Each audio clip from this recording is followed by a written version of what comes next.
ডান্ডিয়ার প্রোগ্রামে থাকবে একজন লম্বা কোকড়ানো চুলওয়ালা মেয়ে, আর দ্বিতীয় একটি মেয়েও থাকবে, লম্বা সোজা চুলওয়ালা একটি মেয়ে।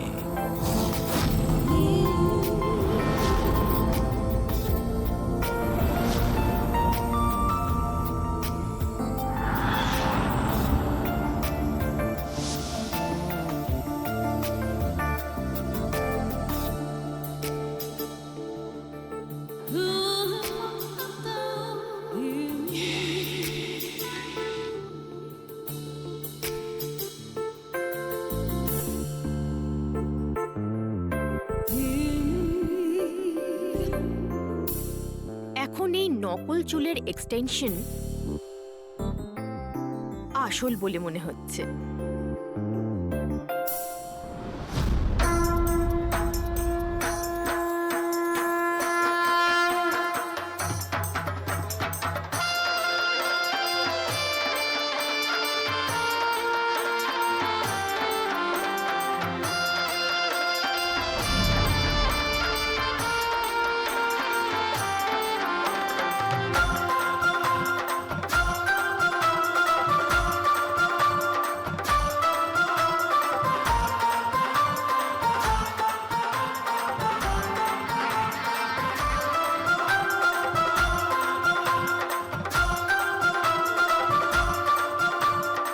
অভিজিৎ, সবকিছু ঠিক আছে? হ্যাঁ Daya. Okay, fine.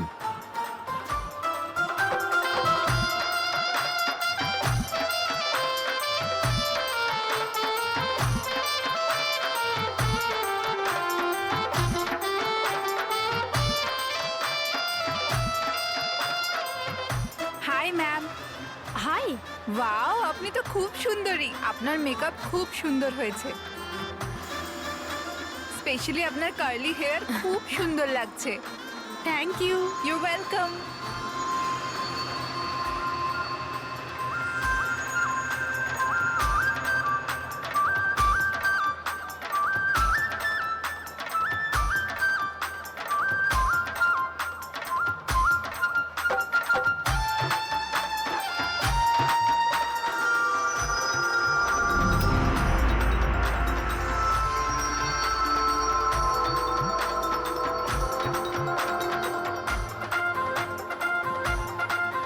High. Hi. আপনার ড্রেসটা খুব সুন্দর। Thank you. তোমার ড্রেসটাও খুব সুন্দর। Oh, thank you. তবে আপনার চুলটা খুব সুন্দর। স্ট্রেট করিয়েছেন নাকি ন্যাচারালি এরকম? প্রকৃতির দান এটা। ও,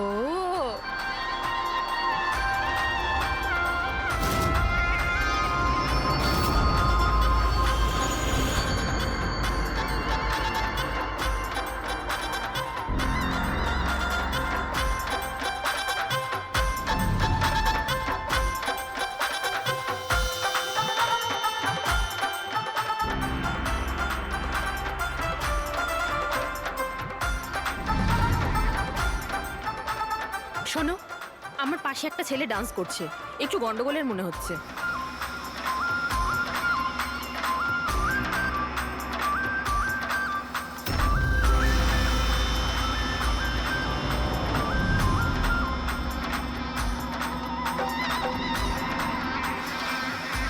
হ্যাঁ সারিকা, কোথায় ও? আমার পাশেই ছিল। এখানে ছিল, তাহলে গেল কোথায়?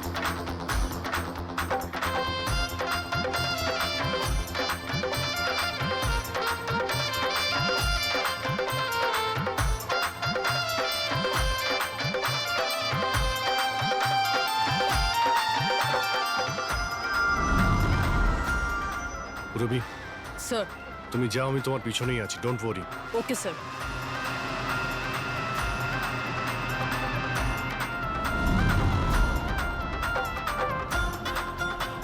হ্যাঁ অভিজিৎ, আমি রবির পিছনে যাচ্ছি, তুমি সারিকার পিছনে থেকো।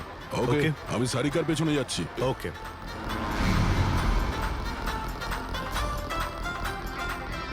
সারিকা, হ্যাঁ। ঘাবড়িও না, আমি তোমার পেছনে যাচ্ছি, তুমি নিশ্চিন্তে যাও। ওকে।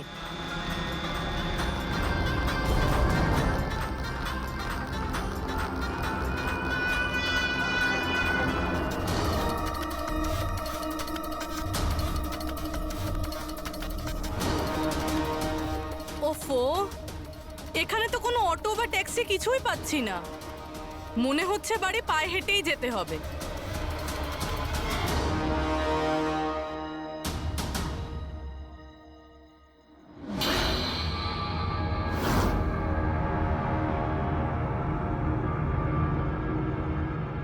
স্যার, কেউ পিছু নিয়েছে নাকি? না, এখনো পর্যন্ত কাউকে দেখতে পেলাম না। তুমি এগিয়ে যাও, যদি কেউ তোমায় ফলো করে।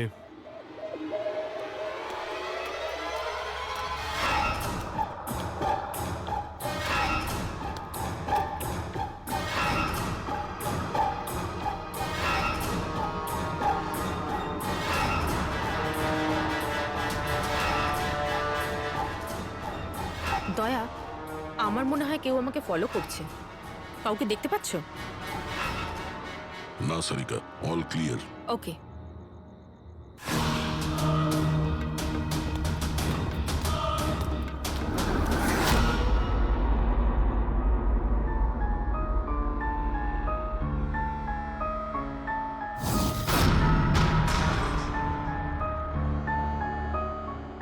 স্যার, সব ঠিক আছে? স্যার হয়তো আজকে অ্যাটাকার ডান্ডিয়া খেলতে আসেইনি, নয়তো স্যার অন্য মেয়ের পিছনে গিয়েছে। দেখা যাক, আর একটু অপেক্ষা করি।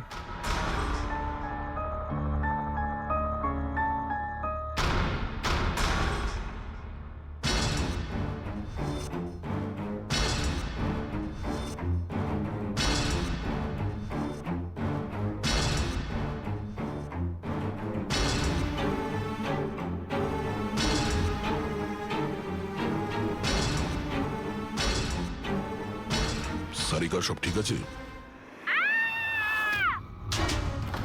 সারিকা, কি হলো? মনে হচ্ছে সারিকার উপর অ্যাটাক হয়েছে। সারিকার উপরে অ্যাটাক হয়েছে পুরবি, আমি ওখানে যাচ্ছি। স্যার, আমিও আসছি। আয়!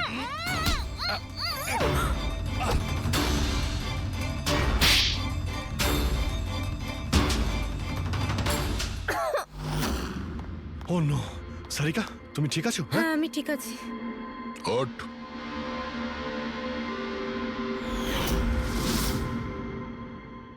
আরে, এ তো ওই ছেলেটা যে ওখানে ছিল।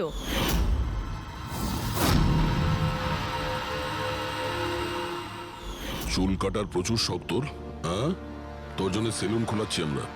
বল, দিয়াকে কেন মেরেছিস? না না না না স্যার, আমি কাউকে ঠিক মারিনি। কথা বলছিস? হ্যাঁ? না স্যার, আমি কাউকে মারিনি স্যার, সত্যি বলছি। মেয়েদের চুল কাটিস? হ্যাঁ, দেখি কি এসব। সাইনোফোলিমাস? সাইনোফোলেমাস? এটাতে তো মানুষ বড় জোর সেন্সলেস হতে পারে, মরে যেতে পারে না। স্যার, আমি বলেছিলাম তো স্যার, আমি কাউকে মারিনি। আমি শুধু মেয়েদের অজ্ঞান করবার জন্য এটা ব্যবহার করতাম, যাতে করে ওদের চুলগুলো ভালোভাবে কাটতে পারি। দিয়াকে মেরেছিস কিভাবে? হ্যাঁ, স্যার, আমি মারিনি স্যার, বিশ্বাস করুন, আমি মারিনি। আচ্ছা সারিকা, আচ্ছা এটা কি পসিবল যে এই কেমিক্যালস দিয়ে দিয়ার খুন হতে পারে? যদি ওর এতে অ্যালার্জি থেকে থাকে তাহলে সেক্ষেত্রে ওর মৃত্যু হতে পারে, আদারওয়াইজ। তাহলে দেখো একবার টেস্ট করে কি জানতে পারা যায়। হ্যাঁ, টেস্ট করে দেখছি। আর তুই চল, তোর বিরুদ্ধে চুল কাটা হবে, চল। আচ্ছা পুরবি কোথায়? ওর তো এখানে আসার কথা ছিল। পুরবি তো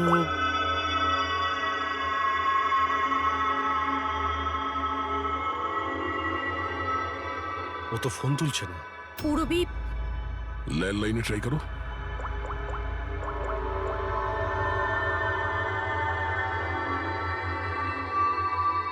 রিং হয়ে যাচ্ছে। পুরবি, পুরবি,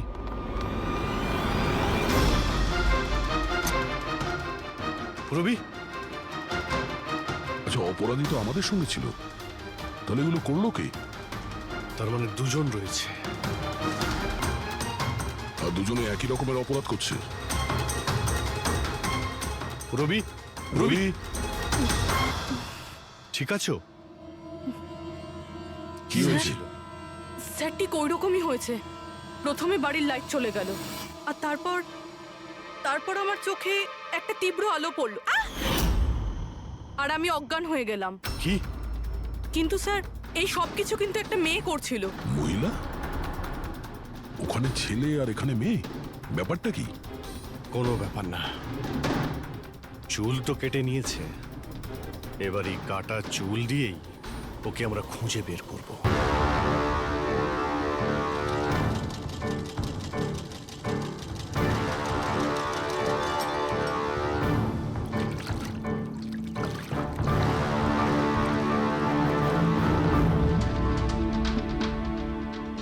দেখুন সুমন ম্যাডাম, আপনি একটু বেশি ডিমান্ড করছেন। দেখুন গগন বাবু, আপনি যে কাজটা দিয়েছেন না সেটা খুব সোজা নয়, খুবই বিপজ্জনক। আপনাকে আমাদের টাকা বাড়াতেই হবে। ঠিক আছে, আমার উপর ভরসা রাখুন, আমি পরে বাড়িয়ে দেবো। পরে নয়, এখনই বাড়ান।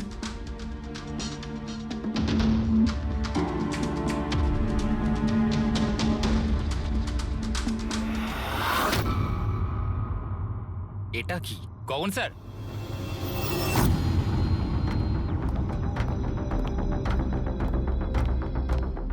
এই দেখুন, চুলের ভেতর কি অদ্ভুত একটা উকুন।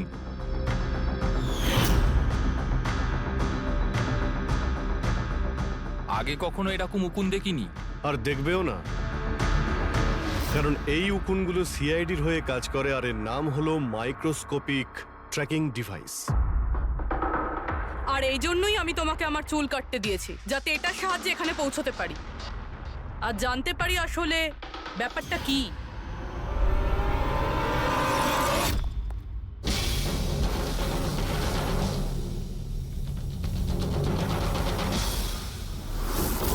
স্যার, আমার কোনো দোষ নেই। আমি গগন বাবুর থেকে টাকা পেয়েছিলাম এসব করার জন্য। গগনবাবু টাকা দেবে, আর যদি বলে কুঁয়োতে লাভ দিতে তো তুমি দিয়ে দেবে? এখন বলো, কেন করিয়েছো তুমি এসব?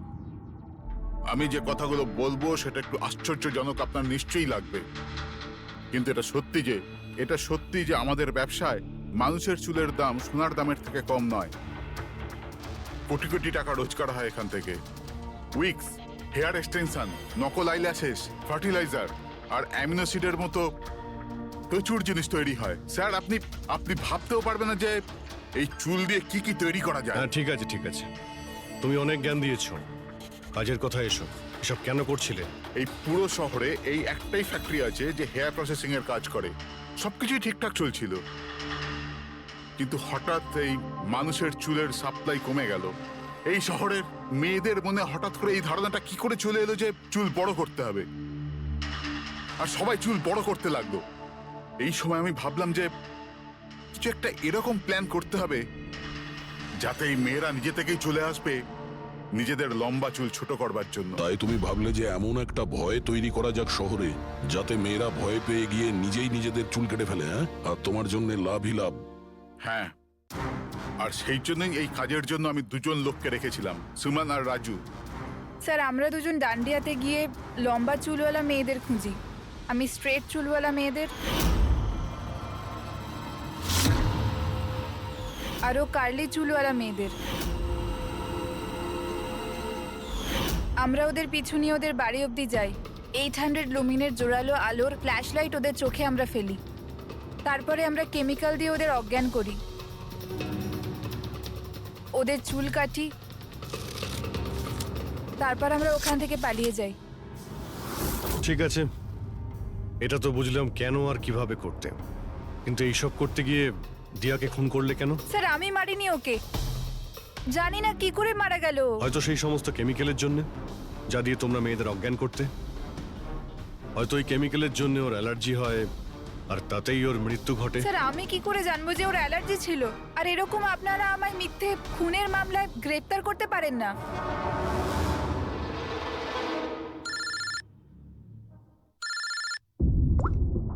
হ্যাঁ, ডক্টর সালুকে।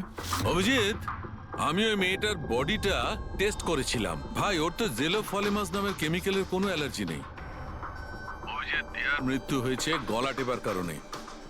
আরো একটা কথা, আমি ওর ফুসফুসের মধ্যে একটা ফাইবারের টুকরো পেয়েছি, কোনো কাপড়ের ফাইবার। তার মানে এটা পরিষ্কার যে কেউ কোনো কাপড় দিয়ে অথবা কোনো বালিশ দিয়ে ওর মুখটা চেপে ধরেছিল, সেই কারণে ওর নিঃশ্বাস বন্ধ হয়ে গেছে আর মারা গেছে। তার মানে দিয়ার চুল কাটার পরে আর আমাদের পৌঁছানোর আগে অন্য কেউ নিশ্চয়ই ছিল দিয়াদের বাড়িতে, যে দিয়ার মুখটা বালিশ দিয়ে চেপে ধরেছিল আর দিয়া মারা যায়। মানে খুনির এই চুল কাটার সঙ্গে কোনো সম্পর্কই নেই?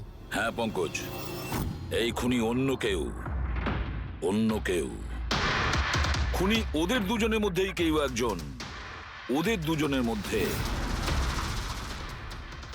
যাদের দিয়া SOS মেসেজ পাঠিয়েছিল। সমর, তোমার মোবাইল ফোনটা সাইলেন্ট মুডে ছিল, এই জন্য দিয়ার পাঠানো SOS মেসেজ তুমি দেখতে পাওনি। হ্যাঁ স্যার। আর নবীন, তোমার ফোনের ব্যাটারি চলে গেছিল, তাই তো? Right sir. মিথ্যে। স্যার আমরা মিথ্যে কথা কেন বলবো স্যার? তাহলে কি মোবাইল কোম্পানি মিথ্যে কথা বলছে? হ্যাঁ, এটা ওদেরই রিপোর্ট। এই রেকর্ড অনুযায়ী পরিষ্কার বোঝা যাচ্ছে যে তোমরা দুজন তোমাদের বাড়িতে ছিলে না। স্যার আমি আমার বাড়িতেই ছিলাম স্যার। আবার মিথ্যে, মিথ্যে বলছো তুমি। তুমি রাধিকার বাড়িতে ছিলে, রাধিকার বাড়িতে। রাধিকা? স্যার আমি কোনো রাধিকাকে চিনি সেই না। রাধিকা তোমার দ্বিতীয় গার্লফ্রেন্ড, যার জন্য তুমি দিয়ার সঙ্গে ব্রেকআপ করতে চাইছিলে। ওহো, আমরা কি করে জানতে পারলাম? সেটা আসলে এই ডায়েরির জন্য, দিয়ার পার্সোনাল ডায়েরি। চিনতে পারলে? এর মধ্যে ওর সব কথা লেখা রয়েছে। তোমায় খুব ভালোবাসতো, তাই না? অতটাই ভালোবাসতো যতটা নবীন ভালোবাসতো দিয়াকে। কি? নবীন তুই দিয়াকে ভালোবাসতিস? হ্যাঁ, এত ভালোবাসতো যে সবসময় দিয়ার সিকিউরিটির কথা চিন্তা করতো, আর সেই কারণেই ও ওকে এই পেন্ডেন্ট এনে দিয়েছিল। আর SOS মেসেজ পাওয়ার পরে ও খুব তাড়াতাড়ি ওর বাড়িতে পৌঁছেছিল। তো নবীন সেই রাতে কি হয়েছিল সেটা তুমি বলবে নাকি আমরা বলবো? স্যার ওই রাতে দিয়া দিয়া দিয়া দিয়া ওঠো, দিয়া জল, দিয়া দিয়া দিয়া ওঠো, দিয়া দিয়া তুমি তুমি তুমি ঠিক আছো? দিয়া, এসব কে করেছে? তোমাকে কে বেঁধেছে? সমর কোথায়? কি বললে তুমি? সমর কোথায়? আমি আমার সব কাজ ছেড়ে তোমার কাছে ছুটে চলে এলাম, আর তুমি এখন বলছো সমর কোথায়? SOS মেসেজ তো ও পেয়েছে, তাহলে ও সাহায্য করতে কেন এলো না যখন তোমার ওকে সব থেকে বেশি প্রয়োজন? দিয়া শোনো, যদি এই দুনিয়ার সব থেকে বেশি কেউ তোমায় ভালোবাসে, তবে শুধু সেটা আমি, আর কেউ নয়, সমরও নয়। নবীন, আমি তোমার ভাবনাকে সম্মান করি, কিন্তু আমি তোমাকে ভালোবাসি না। প্লিজ এইসব ছাড়ো, আর প্রথমে আমাকে খোলো আর পুলিশকে ডাকো। মনে হচ্ছে কেউ আমার চুল কেটে দিয়েছে। কেটে যাওয়া চুল তো আর ফেরত পাবে না, কিন্তু ভেঙে যাওয়া হৃদয় দ্বিতীয়বার আর জুটতে পারে না। নবীন, নবীন কোথায় যাচ্ছো? নবীন, কি করছো নবীন? নবীন, নবীন! যদি আমি দিয়াকে এত না ভালোবাসতাম, তাহলে আমি হয়তো ওর প্রাণও নিতাম না। ভালোবাসা, যাকে তুমি ভালোবাসা বলছো সেটা ভালোবাসা নয়, স্বার্থপরতা। যদি তুমি দিয়াকে সত্যিই ভালোবাসতে, তাহলে ওর খুশিটাকেই তুমি নিজের খুশি মনে করে নিতে, কিন্তু না, তুমি শুধুমাত্র ওকে পেতে চেয়েছিলে, ব্যাস। নিজের ভালোবাসা বাঁচাতে সবাই নিজের প্রাণ পর্যন্ত দিয়ে দেয়। ভালোবাসার গলা টেপে না, ভালোবাসার মিথ্যে নাটকে তোমাকে খুনি তৈরি করেছে। নিজেরই ভালোবাসাকে তুমি খুন করে দিয়েছো, মেরে ফেলেছো দিয়াকে। তোমার হয়তো ফাঁসিই হবে।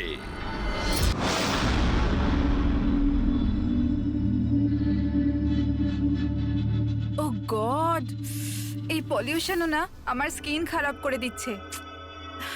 এই দেখো পিম্পল বেরোচ্ছে। উফ।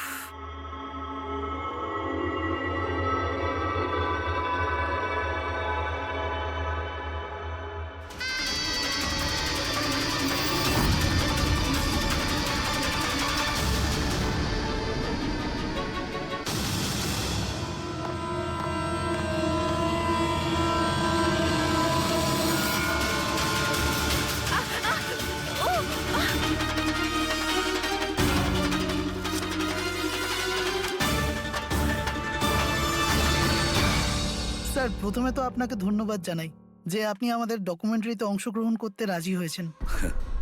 স্যার যেমনটা আপনি জানেন আমরা আমাদের ডকুমেন্টারির সাহায্যে সিরিয়াল কিলারদের সাইকোলজি মানে এদের মনোবিজ্ঞানকে ভালোভাবে জানার চেষ্টা করছি। স্যার তাহলে আপনি এ ব্যাপারে কি বলবেন? দেখুন, সিরিয়াল কিলার একজন বিশেষ ধরনের অপরাধী, বিপজ্জনক অপরাধী। এমনি সাধারণ আসামিরা, ওদের কাছে কোনো মোটিভ থাকে, কোনো কারণ থাকে খুন করার জন্য, কিন্তু সিরিয়াল কিলার না, ওদের কাছে কোনো মোটিভ নেই, শুধু নিজেদের শখ পূরণ বা এন্টারটেইনমেন্টের জন্য খুন করে। ওরা প্রায় লোকেদের ওপরে বা পরিস্থিতিকে নিজের গ্রিপে রাখার চেষ্টা করে, আর তাছাড়া নিজেদের সিরিয়াল কিলিং ওষুধের ওপরেও অ্যাপ্লাই করে দেখে, তারপরে মানুষের ওপরে। আচ্ছা, এটা কখনো বলা যায় না যে ও কাকে বা কোন কোন লোককে নিজের শিকার তৈরি করবে। সে ছেলেও হতে পারে, মেয়েও হতে পারে, সে এজেড বা ইয়াংও হতে পারে। কিন্তু একটা ব্যাপার আছে যেটা ওদের প্যাটার্ন হয় কিলিং এর, সেটা 2-3-4টে খুনের রিপোর্ট দেখার পরেই সেটা বোঝা যায়, আর তখনই আমরা আস্তে আস্তে ওদের পিছু নিতে পারি, তার আগে নয়। অনেক ক্ষেত্রে তো এরা কয়েক মাস ধরে নিজের শিকারের ওপর নজর রাখে, আর যখনই সুযোগ পায় ঝাঁপিয়ে পড়ে আর মেরে ফেলে। এই কারেন্ট কি করে চলে গেল?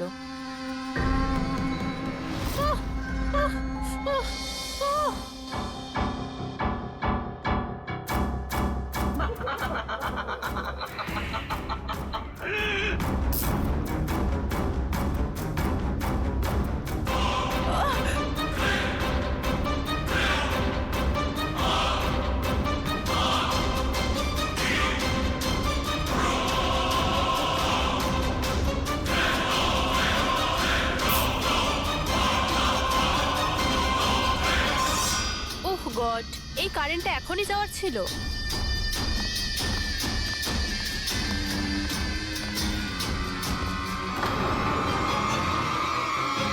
আহ, কে? আহ, উফ।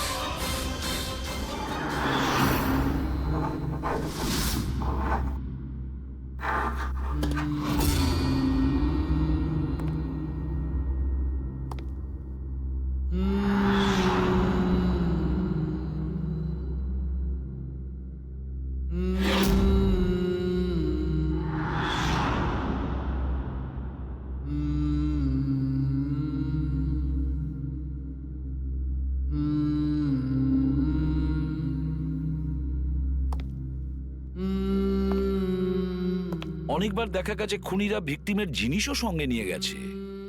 ভিকটিমকে খুন করার পরে হয়তো নিজের জয়ের মেডেল ভেবে, যে কোনো জিনিসই হতে পারে। কোনো মহিলার ঝুমকো দুলও হতে পারে, বা আংটিও হতে পারে, আবার কোনো নখও হতে পারে, এমনকি ভিকটিমের চুলও হতে পারে, মাথার চুলও।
আমার চুল?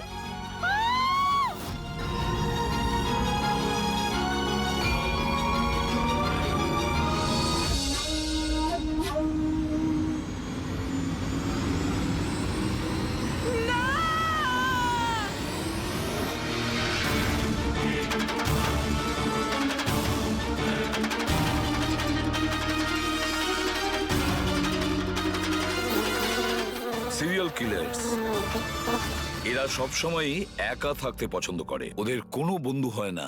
তাই অন্যদেরকে, এমন লোকেদেরকে এড়িয়ে চলতে হবে যাদের হাব ভাব বা চাল চলনে একটু অন্যরকম কিছু অদ্ভুত ধরনের আচরণ দেখা যায়, তা সত্ত্বেও ব্যাপারটা হলো সিরিয়াল কিলার থেকে বাঁচতে হলে আমাদেরকে সাবধানে থাকতে হবে। সত্যি সাবধানতার প্রয়োজন। Hello, ACP Padmaman here. কোথায়? ঠিক আছে, আমরা এখনই পৌঁছচ্ছি। Okay, thank you. সরি, যেতেই হবে। No problem sir. স্যার কিন্তু থ্যাংক ইউ, আপনি আপনার মূল্যবান সময় আমাদের দিয়েছেন। Wish you all the best for your thank documentary. You sir, thank you very much. আবার দেখা হবে। ওকে, একদম sir. Thank you very much. Bye by.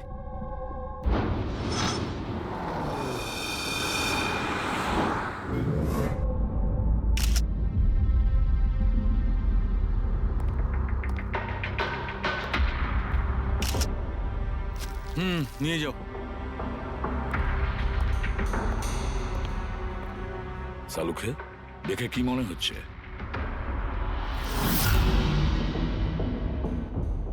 বস, মৃত্যুর কারণ এখনো কিছু বুঝতে পারছি না। ল্যাবে নিয়ে গিয়ে দেখছি।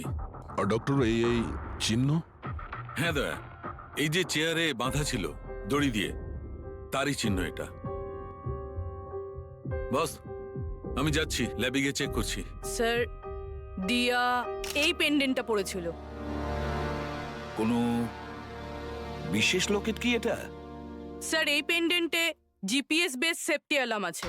এই পেন্ডেন্ট পরে থাকা ব্যক্তি যদি কোনো বিপদে পড়ে, এই পেন্ডেন্টটা দুবার প্রেস করলে পেন্ডেন্ট পরে থাকা ব্যক্তির ইমার্জেন্সি লিস্টে যে কটা নাম্বার থাকবে তাদের কাছে একটা এসওএস মেসেজ যাবে যে এই ব্যক্তি বিপদে আছে। আচ্ছা, কাল রাত্রে এই পেন্ডেন্টটা দুবার টিপেছিল। হ্যাঁ স্যার, কটার সময়? প্রায় 12:30টার সময়। আর ওর এই এসওএস মেসেজ ওটা কার কাছে গেছে? স্যার, ওই দুজনের কাছে। এদিকে এসো। কি নাম তোমাদের? সমর। সমর। নবীন। নবীন। কি সম্পর্ক ছিল দিয়ার সাথে তোমাদের? স্যার, আমার গার্লফ্রেন্ড ছিল। স্যার, আমার কলেজের বন্ধু। যখন দিয়া তোমাদের এসওএস মেসেজ করলো তখন তোমরা কিছু করনি কেন? হ্যাঁ স্যার, এটার জন্য আমারও আফসোস হচ্ছে যে আমি ফোনটা সাইলেন্ট কেন রেখেছিলাম। যদি আমি ফোনটা সাইলেন্ট না রাখতাম, স্যার, আজ দিয়া বেঁচে থাকতো। ফোন সাইলেন্ট ছিল। আর তোমার নবীন, তোমার ফোনটাও সাইলেন্ট মোডে ছিল? না স্যার, স্যার আমি শুয়ে পড়েছিলাম আর আমি বুঝতেই পারিনি কখন আমার ফোনের ব্যাটারি ডেড হয়ে গেছিল। আশেপাশের ঘটনা থেকে আমি ওকে এই পেন্ডেন্টটা এনে দিয়েছিলাম, কিন্তু লাভ কি হলো যখন এটা কোনো কাজেই এলো না। ওই ঘটনার ব্যাপারে বলছো? ওই যে চুল কাটা গেছে ওই মেয়েদের? হ্যাঁ স্যার। হ্যাঁ স্যার, এরকম ঘটনা অনেক ঘটেছে এই চত্বরে। এই দিয়ার মতো অনেক মেয়েরই চুল কাটা হয়েছে, কিন্তু কাউকে হত্যা করা হয়নি। আর লোকে তো এটাও বলছিল যে কোনো আত্মা টাত্মার চক্কর আছে। কি বললে তুমি? ভূত, আত্মা? আমি বলছি না স্যার, লোকেরা বলছে। স্যার, এই এলাকার সব মেয়েরা বেশ আতঙ্কিত রয়েছে। সূর্য ডোবার আগেই নিজেদেরকে বাড়িতে বন্দি করে নেয়। কিছু মেয়েরা তো নিজেরাই নিজেদের চুল কেটে ফেলেছে, আর অনেকে সাধু আর জ্যোতিষীদের কাছে যাওয়া শুরু করেছে। তারা মনে করছে এই সাধুদের আশীর্বাদে এই সমস্ত অলৌকিক শক্তির হাত থেকে রক্ষা পাবে। এটা কোনো অশুভ শক্তির কাজই নয়, এটা কোনো মানুষই করেছে। মানুষই করেছে এটা। স্যার, হ্যাঁ ইন্সপেক্টর সুশীল এই কেসটারই তদন্ত করছেন। হ্যাঁ, সুশীল বাবু বলুন।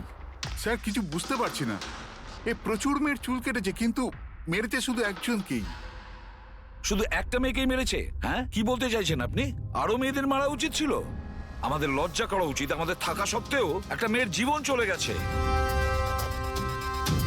যত তাড়াতাড়ি সম্ভব ধরতে হবে অন্য কোনো নিরীহ মেয়ের মৃত্যু হওয়ার আগেই। বুঝেছেন আপনি? স্যার। পুরো ডিটেলসটা চাই আমার, যত তাড়াতাড়ি সম্ভব। যান। স্যার।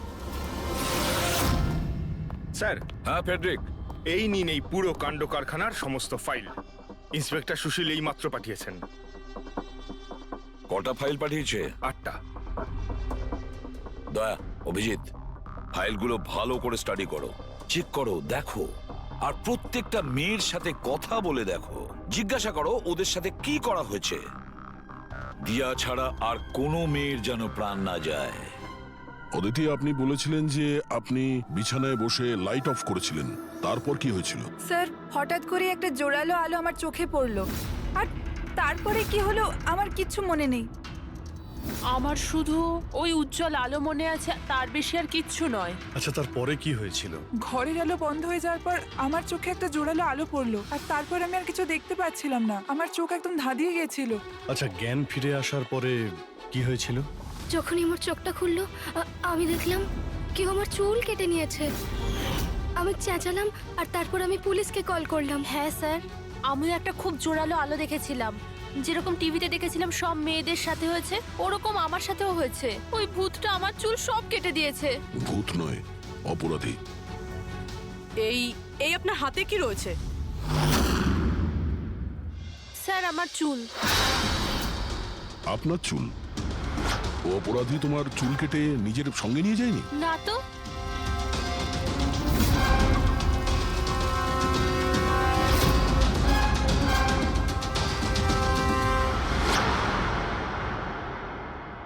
অদ্ভুত একটা ব্যাপার। এই আসামি যে যে মেয়ের চুল কেটেছে সেই চুলগুলো নিজের সঙ্গে নিয়ে গেছে, কিন্তু এই 4টে মেয়ের চুল কেটে চুলগুলো বাড়িতেই ফেলে গেছে। এটা কেন আসামি করলো আর কেন? স্যার, হতে পারে যে ওদের ওপর হামলা হয়নি, ওরা এগুলো এই নিউজে দেখেছে, তাই পাবলিসিটির জন্য এমন ভাব দেখাচ্ছে যে ওদের ওপরেই হামলা হয়েছে। স্যার, দুটো মেয়ের মানসিক অবস্থা খুব একটা ভালো নেই।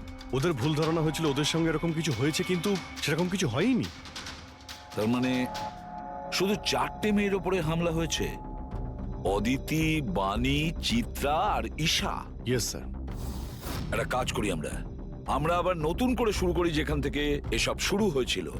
ক্রাইম লোকেশনের ফটোগ্রাফ, প্রমাণ, যা কিছু পাওয়া গেছে ওখান থেকে সব কটা ভালো করে চেক করো দ্বিতীয়বার। কিছু না কিছু আমরা নিশ্চয়ই ছেড়ে গিয়েছি, যেটা এবারে আমরা পাবো।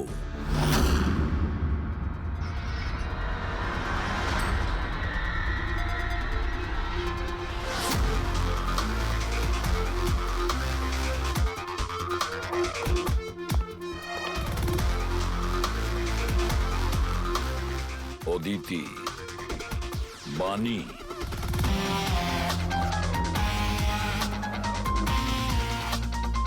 চিত্রা, ঈশা।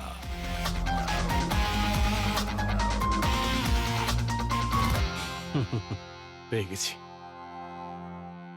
স্যার। হ্যাঁ স্যার, ঈশার বাড়িতে যে মোমবাতি ছিল তার মধ্যে এই ফিঙ্গারপ্রিন্টটা পেয়েছি। এটা আসামির হতে পারে স্যার। যদি এই ফিঙ্গারপ্রিন্টটা আসামির হয় তাহলে সে খুব ভুল করেছে। অভিজিৎ, আমাদের ক্রিমিনালের ডেটাবেসটা চেক করো, দেখো তো এ কোনো পুরনো পাপি কিনা।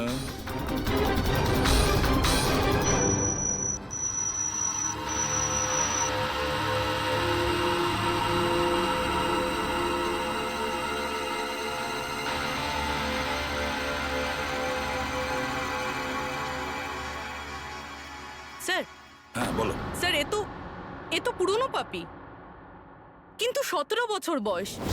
17 বছরের? হ্যাঁ স্যার, এই 17 বছরের বাচ্চাটা কুনাল। আর কয়েক মাস আগেই মদ খাওয়ার অপরাধে আন্ডারেজ ড্রিঙ্কিং এর জন্য একে গ্রেপ্তার করা হয়েছিল। মাত্র 17 বছরের ছেলে এইসব কাজ করছিল?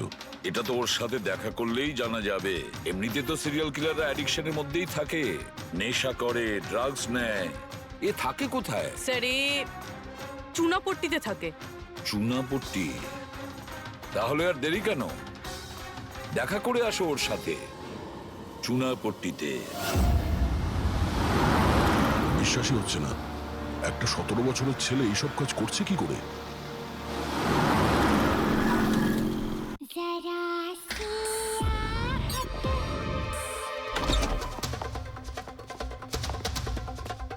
কুনাল। হ্যাঁ, আপনারা কে? সিআইডি। সিআইডি? তোমার লজ্জা করে না? পড়াশোনা করার বয়সে এইসব করছো? হ্যাঁ, কি স্যার? কে এসেছে কুনাল? আরে স্যার, আপনারা? স্যার, তুমি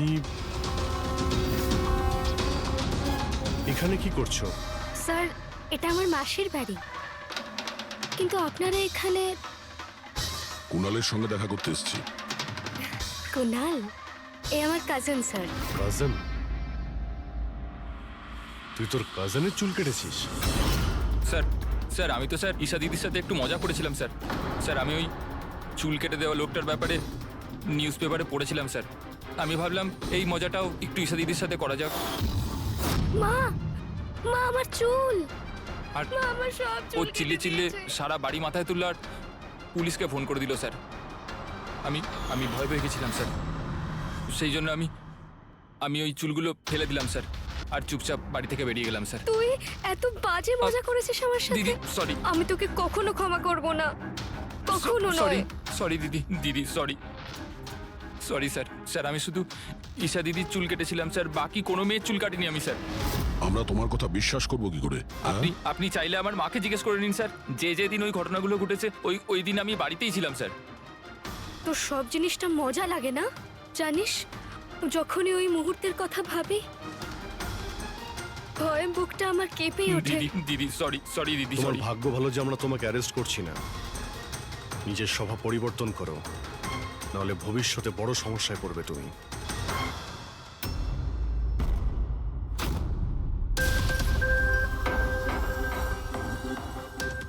সমস্ত সিরিয়াল কিলার বা সিরিয়াল অ্যাটাকার নিজের ভিকটিমকে একটা প্যাটার্নে চুজ করে। হ্যাঁ ঠিকই বলেছো দয়া। হ্যাঁ এরকমই তো হয়। তোমার মনে আছে তো দয়া ওই কেসটা, যেখানে কিলার 40 থেকে 50 বছরের মাঝে বিজনেসম্যানকে চুজ করেছিল নিজের শিকার করার জন্য? হ্যাঁ স্যার, একটা কেসে স্যার সিরিয়াল কিলাররা তাদেরই টার্গেট করতো যাদের কাছে লাল গাড়ি আছে। ঠিক ওই রকমই এই মেয়েগুলোর কেসেও একটা ফিক্সড প্যাটার্ন আছে। স্যার সব মেয়েদেরই বয়স প্রায় 20 থেকে 35-এর মধ্যে। আর এরা সবাই ইন্ডিপেন্ডেন্ট ছিল স্যার, চাকরি করতো আর বাড়িতে একলা থাকতো। সবচেয়ে ইম্পর্টেন্ট কথা, প্রত্যেকের চুল কিন্তু লম্বা ছিল। ছোট চুল আছে এরকম কোনো মেয়েরই চুল কাটা হয়নি। সেটাই তো মেন প্যাটার্ন, লম্বা চুলওয়ালা মেয়েদেরইও বেছে নিত। কিন্তু স্যার এর মধ্যেও কোনো বিশেষ পছন্দের ছিল না ওর। এই বানি আর দিয়া ওদের কোকড়ানো চুল ছিল, অদিতি আর চিত্রা ওদের চুল সোজা ছিল। এই যে সিরিয়াল কিলাররা হয় না স্যার, ওরা স্পেসিফিক হয় নিজের পছন্দের বিষয়ে। হ্যাঁ একটা ব্যাপার কমন, এই সব মেয়েদের পাশেও ক্যান্ডেল রেখে গেছে। হ্যাঁ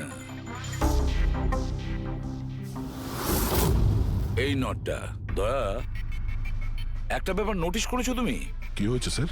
এই নটস গুলো দেখো, অদিতি আর চিত্রাকে যেভাবে বেঁধেছিল চেয়ারের উপর, নটস গুলো দেখো, এখানে এক রকমের নটস, আর দিয়া আর বাণীকে যেভাবে বেঁধেছিল এই নটস গুলো একেবারে আলাদা। দয়া, যে নটস দিয়ে দিয়া আর বাণীকে বাঁধা হয়েছিল এই নট গুলোকে বোলাইন নট বলে, বোলাইন নট যেরকম টাইয়ের হয় না, আর এই নট গুলোকে বলে ট্রিপল ব্যারেল নট।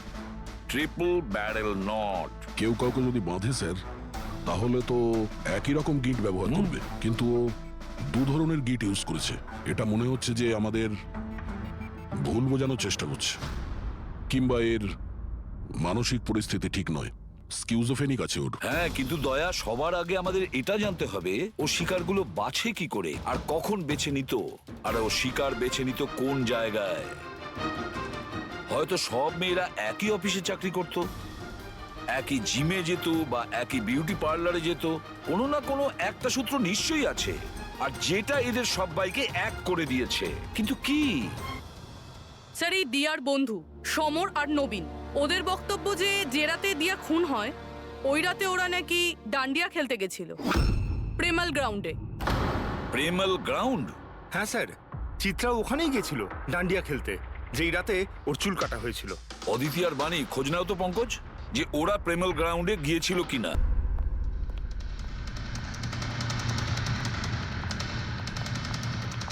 হ্যাঁ বস, ওই মেয়েটির মৃত্যু গলা টেপার কারণে হয়েছে। গলা টিপে মারা হয়েছে? স্যার এই হলো তার রিপোর্ট। স্যার, হ্যাঁ স্যার আপনার সন্দেহ ঠিক ছিল স্যার।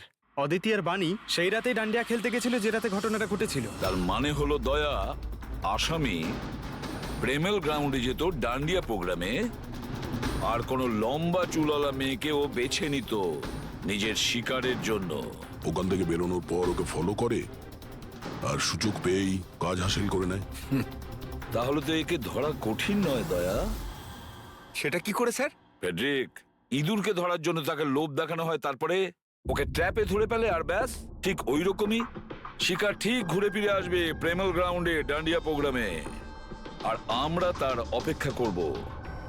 কিন্তু স্যার নবরাত্রি তো শেষ হয়ে গেছে, তাহলে পরের বছরের জন্য ওয়েট করতে হবে। নবরাত্রি শেষ হয়ে গেছে তো কি হয়েছে, ডান্ডিয়ার প্রোগ্রাম আমরা নিজেরা অ্যারেঞ্জ করব, পুরো এরিয়াতে অ্যাডভার্টাইজমেন্ট করব, ব্যানার লাগাবো।